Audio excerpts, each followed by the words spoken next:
So hi everybody, assalamu alaikum. I hope you guys are doing great. I'm doing so great. It's a beautiful Saturday morning. Yeah, and I'm in the parking lot of our office, and I'm about to go inside and start my duty.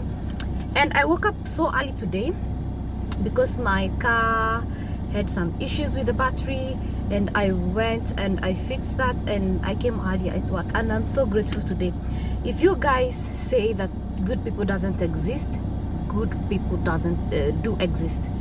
So I happened to have removed my wallet yesterday night, and I left my wallet in the house, and I came from out of the house with only my bag. So when I went to the mechanic, to where I was going to fix my battery, I didn't have any cash, and so I told this guy, my friend, my battery is not okay, and I forgot my wallet at home. I don't have my wallet, and I don't have any money with me. I don't have even my card. I don't have nothing. And he told me it's okay. So what I told him, what am I going to do? I'm afraid maybe when I stop, my car is not going to work again. Like I should run home and bring my wallet and pay for the battery. He said, no, Habibti, I'll fix your car.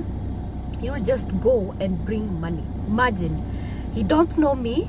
This is the first time I'm meeting this mechanic in that shop where I bought a new battery, because I didn't want to have issues again, like my car stopping anywhere, or maybe when I want to rush somewhere and the car will just stop. And this guy, I told him, okay, then I'll give you my copy of ID card or my copy of Istimara. I have them on my phone, and then I'll come back and pay. And he said, no, you go, you'll just bring money. Imagine. So in this world, we still have good people. He don't know me, he don't know where he will get me from, but he trusted me with his battery and services, and he fixed my car. Anyway, may God bless him for me. The reason that I later rushed home on my way to work, and I picked up my wallet, and since it's a different route to the garage, I'll go and pay back later my battery. And since I'm doing this video according to the title, it's how I got my driving license. I saw someone on my comment section, and they asked me to explain and to talk about how I got my driving license, or how to get a driving license in Qatar. And this is how my driving license looks like, yeah. And I'm going to give you a brief story about how I got my license. Initially, I never thought even one day like I would buy a car, or I would just have a driving license. I was so too comfortable enjoying life, and I had this guy who was my better half that time, and he used to do everything for me. Like, he used to drop me everywhere. He used to drop me, like I needed to go to just buy butter, he will be there on time. He will take me to the mosque. We used to go to the mosque together. He will drop me like literally everywhere. So when his season ended on my life, and he went his own ways, and I was left alone to deal with life, I had so many things to think about, because I was too comfortable with him, and I got depressed at some point. And to run away from depression, I decided like I have to do something with my life, and I have to bring myself together. And what course I decided to learn that will take, like I will not have enough time to be alone, I thought of going to the driving school. And there, halas, I went to Doha Driving Academy, and I asked them to show me the school fees and stuff like that. And they told me that I needed to pay 3,500. This is how much I paid for my driving license, 3,500 Qatari riyals. And I also paid 500 riyal for transportation. Like, they would come to pick me from my home in the morning, and they would drop me like after I finish the classes, which will be every day 45 minutes, every day 45 minutes. So they will come and pick me from my home, because and they will drop me in the afternoon. For you to get a driving license in Qatar, you have to go first and check if your occupation is qualified. Not everyone gets a driving license in Qatar. So on your Qatari ID, there is this place that is called occupation. It's always written in Arabic. So that one, you go to the driving school and they check for you if your occupation is among is in the list of those who qualify to get a driving license, and then that's when they proceed with giving you the school fees structure, and you see if you can go on. So that is how I got my license. So my occupation allows me to get a driving license.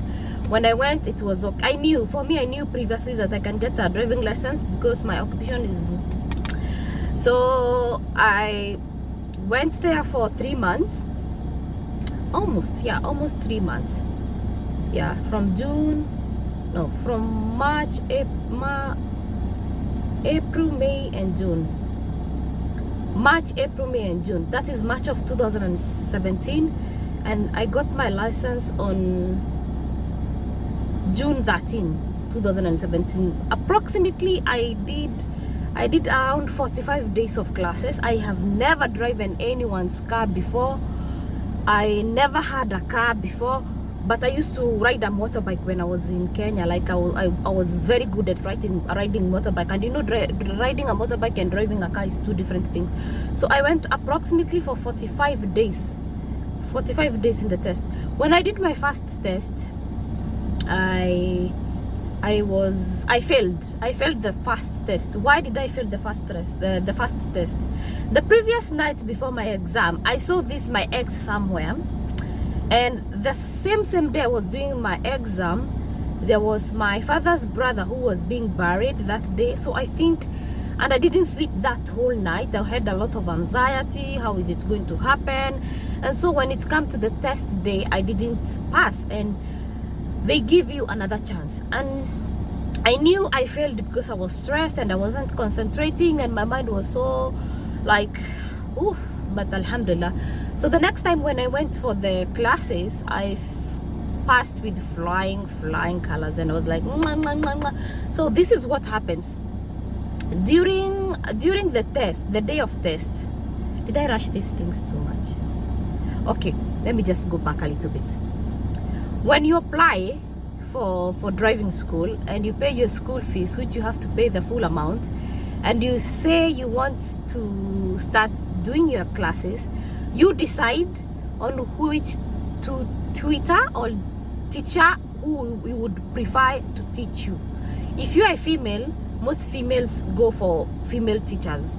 For me, I felt like I have this issue with my fellow females, so I felt like I would be more comfortable if a male teacher was the one helping me out with the driving. And I had this amazing Sri Lankan teacher who was so like, he was so into details, and he took me even off-road, like the places that we are not supposed to be going at that moment, and he made me have too much confidence in myself and the driving, and I felt so good. So, and khalas, this is what happened. After 45 days, I think I've parked my car wrong. Other people's cars are not fitting. I'll fix it. Oh, sorry for that. And then khalas, on the driving, on the test day, the last day, look, it's in here, it felt like a graduation day. Actually, it's a big day, because getting a license in Doha, it's like having a master's degree. And when you usually go, you have like 3 to 4 tests to do. The first one, it's the computer test, like whereby you are asked about the road signs. Previously, they give you a book to study, and then this day, the first exam, you have to do it on the computer, like answer the signs. What does this one mean? What does this mean? Like this, like this, like this. And then when you pass the computer test, the second test is the L parking and the pocket parking, and that one also I passed. So the one I failed, it's the road test. And the reason I failed the road test, it was like this lady was still not, even though I felt like I was depressed or I was having stress issues, this lady was not fair with me. The roundabout had Wahed, 1, 2, 3, 4, had 5 ways to branch off, and he told me roundabout right. The same route we used to train for. So when my teacher says roundabout right, I would take the fast rights, but this day she said no, you have failed. Fortunately, unfortunately, fortunately I had the second chance to redo my test. So when I went in for the second time, I didn't accept to be the first one to drive. We had 3 ladies and the policewoman. So the first lady, she was so shy, but fortunately she made it. The second one, she was too much shy, she failed, and then I took the third one, and I drove 10-20 years, and I passed the exam. And she told me, Mabruk ya Marioma, congratulations Mariam. And she put tick, and she asked me, why did you fail the first time? I said, I don't know why I failed. And she said, you're driving so good, so I don't know the reason you failed the first time. And she put pass on everything, and then you have to go back and wait, like you will go with your license the same day. So you go back to the school and wait for like 1 hour. And I remember when we were waiting to go out, there is these ladies. I came with when we are having a chat, I came with my husband.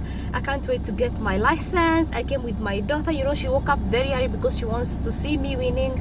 And me there, I was seated alone. So when I got my license, I wasn't happy at all, because I didn't have anyone waiting for me to congratulate me. And as I told you, getting a license in Doha is a big deal. So when they called me to go get my license, I went and I cried. At that point, I cried like. And then fortunately, when I went outside, I found one Ethiopian taxi that was waiting for me there. And then when I told him I wanted him to drop me home, he asked me why I was crying. And I told him, I cried. And then I told him, see, everyone, their husbands, their children, they're waiting for them to get a license, and for me, I'm just alone. I didn't have anyone to wait for me, and this is the reason I'm crying. I said, no, I'm so sorry, sister, but I'm here for you. I'm your African brother, and to make you feel that like I'm happy for you and congratulations, you drive me to your home. So I drove him to my home, and he made my day also, and I felt good. It felt weird, like how could be someone crying because there's no one to congratulate them.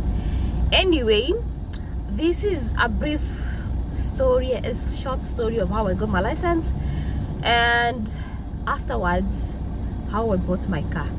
So I'll do that later. So if you're there and you're thinking like you want to have a license, just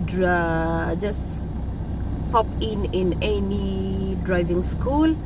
Doha Driving Academy is in Muraik. Muraik is backside of Villaggio. There is Al Khibra Driving School.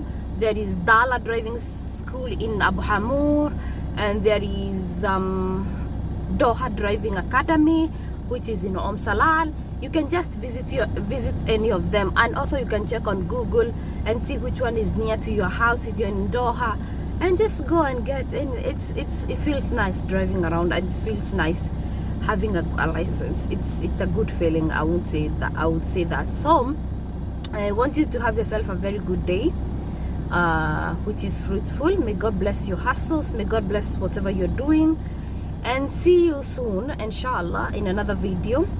And thank you so much for staying tuned, and thank you so much for watching my videos. Please don't forget to share, don't forget to subscribe if you have not subscribed, and don't skip those adverts. Okay, so much love and God bless you. Ma salama.